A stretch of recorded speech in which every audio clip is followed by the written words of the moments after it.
పల్లెటూరులో క్రిస్మస్ గంటలు మోగుతున్నాయి. కాని ఈ చిన్న ఇంట్లో మాత్రం ఆనందం కంటే ఆందోళనే ఎక్కువగా ఉంది.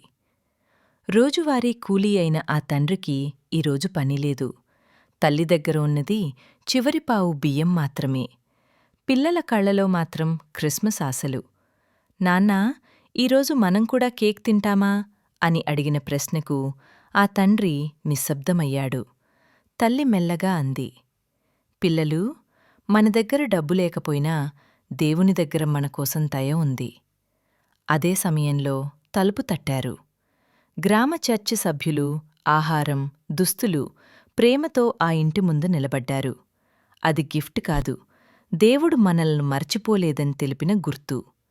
ఈ క్రిస్మస్ మనం పొందే బహుమతులు కాదు, ఇతరులకు పంచే ప్రేమే నిజమైన క్రిస్మస్. చిన్న ప్రార్థన. ప్రభువా, పేదల హృదయాలలో ఆశ నింపు, మమ్మల్ని ఆశీర్వాదంగా మార్చు. యేసు నామంలో ఆమేన్.